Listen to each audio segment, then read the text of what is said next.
Yo, what's going on everyone? Guiding Light here. In this one, I'm going to show you guys how you can complete the infiltrator mission here on hard. Now, before you get into the mission, you will want to actually have quite a good build for this mission, especially if you're going to be going in solo. Unfortunately, there is no matchmaking for this, but keep in mind the boss will have a solar attack. They're also going to have a rocket that can shoot at you. For the most part, the mission's pretty easy, but the boss itself will be a bit difficult. So before you get in there, make sure that you at least have some resistance perks on and have your highest level gear and weapons ready. Also, you may want to even upgrade the maximum capacity for the mods on your weapons. This way you can put on better mods and even more mods. Now these missions will be extremely difficult, so the highest level of stuff you can get will be necessary. Even go as far as to start upgrading your mods and maybe even create a specific build if you'd like. Now you will want to use your highest level character as well. Don't go in there with anything less than a 37 or so because you won't have as much defense and you'll take way more damage, go down really, really fast. Now I went in with Bunny because I already put in a crystallization catalyst with Bunny. So what that means is that it actually costs less for me to use my mods when I go and equip them. I apologize if it does look like I'm playing on a Nintendo 64, but I was having issues with my capture card while doing this mission, and so the frames and stuff were pretty bad. Now, when you get into this mission, I really advise trying to get a teammate, as it will help considerably. Now, you can easily solo it. It's more so about how much damage will be coming at you. That's the problem. Now, if you guys don't see yourself doing a lot of damage or killing the enemies quickly, this means that you need to start farming out better weapons. Now, I've already made a ton of guides on where you can farm out better weapons, where you can get the specific weapon that I'm using in this mission, and pretty much everything else you can think of. So if you guys are not doing the kind of damage that I'm doing here in this video with your weapon, you may want to just wait until you farm out some better guns. So here's a quick look at the mods I'm using. Now, as you can see, those yellow tick marks, that means that I've actually gone and upgraded these mods. This is extremely important when getting into hard mode because if you don't upgrade your mods, you're really missing out on about 20 to 30%, if not even more, boost to each and every one of these perks. So be sure to not only make yourself a build that suits you, but also make sure to start upgrading the mods that you do want to use. Now, not only can you do this for your Descendant, but you can also do it for your weapons as well. So make sure to also go into your weapons and do the same thing. Equip all the best mods you have, create a build for the mods where the best mods are most of the time going to be crit hit damage and things like that. So every time you hit a crit spot, it's going to do more damage because you're hitting the crit. And then also you want to go ahead and increase the chance of hitting a crit. So that's why you see all these yellows popping up, all these oranges, because I've maxed out the perks that allow me to hit crits more often. And then when I do hit a crit, it does about 30 to 40% more on that crit itself. So those are perks you can put on your weapons. And that's why I'm saying you highly suggest putting these on, because if you don't, it's going to be hard, almost impossible really, to get through hard mode. Now, another tip I can give you for this mission is to maybe run a launcher.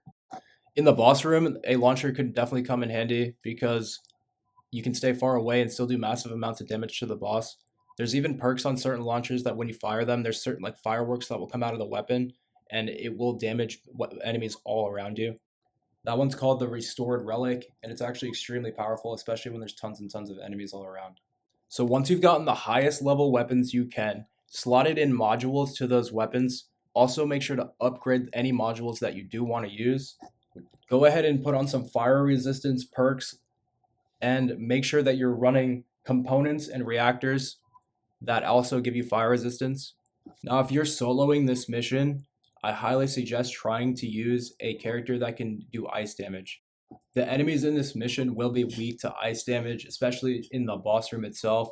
So if you're really struggling, you can go and switch over to one of the ice characters. Now, when the shield pops up on the boss, he's going to spawn these crazy orbs, and you have to break them all in order to get his shield down. Now, if you're having trouble with this, we've seen it a lot throughout the story already, but if you're having trouble breaking these, what you want to do is you want to get all of the individual orbs weakened until they're all almost ready to be broken. Once they're all ready to be broken, you can use a giant clip or a couple, 2 or 3 clips to take out all of them at once instead of individually one by one. This is the only way to break this shield down. Also, really be on the lookout for these bombers as they can one-hit you if they explode. However, if you're running enough fire resistance, you can usually take that damage with no problem. Now that's pretty much it for this one, guys. Hopefully it helps, and I will catch you in the next one. Peace.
Thank you, Clay.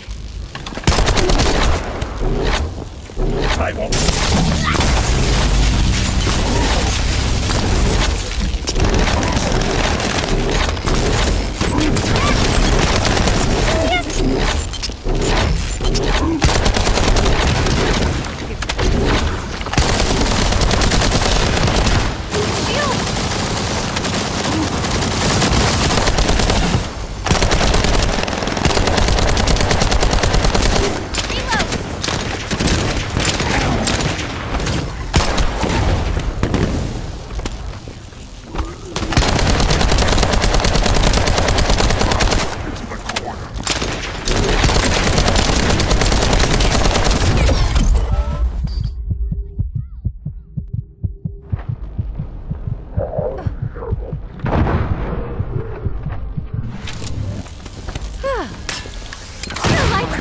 Precious bunny, you can...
For saving me.